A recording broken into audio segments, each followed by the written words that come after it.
Hey, so how do you do a problem like number 17 in the homework? Well, it's given us a little bit more information. Notice it gives us an initial value at 1, the value is 5. So we're definitely going to put a point right there. This is going to kind of nail down more accurately, where should our graph be? So the next thing I'm going to do is I'm going to pay attention to the derivative here. This is horrible, I know. But when you look in your book, page 374 and 375, we're talking about example 3 here. This is f prime. That means it's the derivative. We really have to pay attention to that. What information are they giving us? Are they giving us the original function? Are they giving us the derivative or the second derivative, right? Well, what does the derivative mean when the y values are positive, like 2 and 1, all that kind of stuff? That means that the slope had to be positive, right? The slope has to be positive to get to this point, moving from left to right.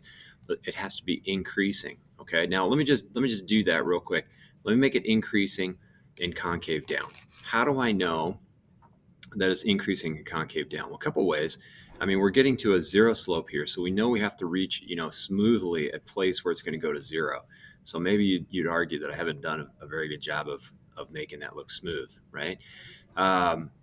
Another way that we might know that it is concave down, let's think about this for a second.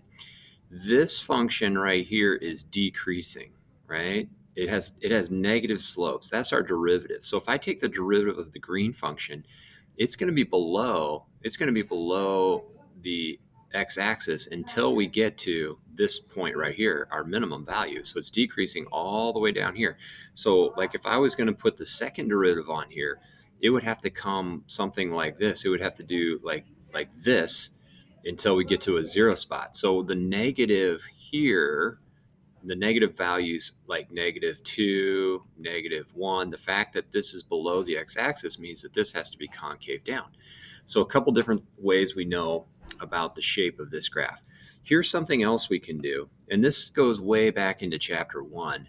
We can estimate how much area is under this curve right here, and I'm going to say, I don't know, it's like 0.7. And then I can estimate how much is under this curve right here, and I'm going to say, I don't know, I don't know, 4. Okay.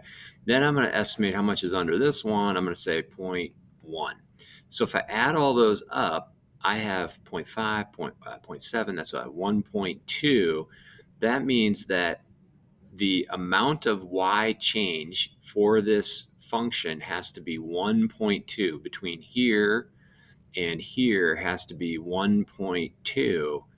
And let me see if I can explain that using velocity. So if this was the velocity right here, and this is time over here, if we find the area under the curve, we're finding a change in distance. Why does that work? Let me make a little sketch right over here. Let's say it stayed more as a constant, the velocity. Okay, so this is my velocity. And let's say that was like 2 feet per second. And I do that for 3 seconds. Okay, so if I take 2 times 3, so this is 2 like feet per second as a velocity. If I take 2 feet per second and I multiply that by 3 seconds, the seconds are going to cancel out, and I'm going to have 6. Oh, geez, why did I write 16?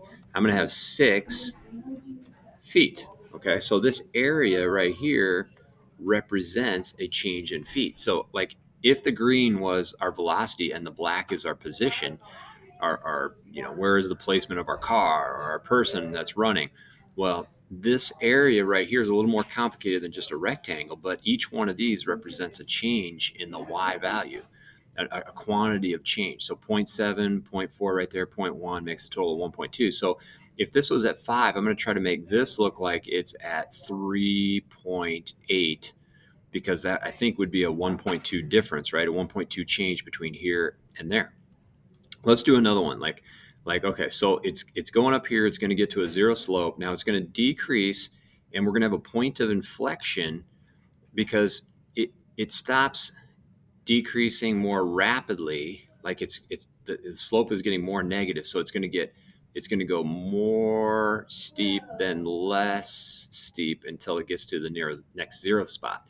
But I want this zero spot to be as accurate as possible. So let's estimate how much is right in here. It looks like maybe, I don't know, 0.8. It's like a little bit, a little bit more than half. This might be 0.2. Maybe I've done too much. Maybe it's like 0.7. But that would mean that this needs to drop from here down to here, which is 4.2, right? If it has a drop of 0.8. Why is that negative?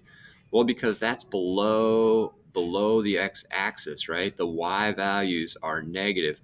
Over here, why is this one negative? Well, we were going backward, right? So if this represents a change of 1.2, we need to go up by 1.2. So in other words, I need to go down if I'm coming backward. If I'm going back from 1 to 0, I got to go down 1.2. Over here, I got to drop to 4.2. So my graph was not super accurate. It's probably going to erase the whole thing. That's what I was afraid of, this silly program.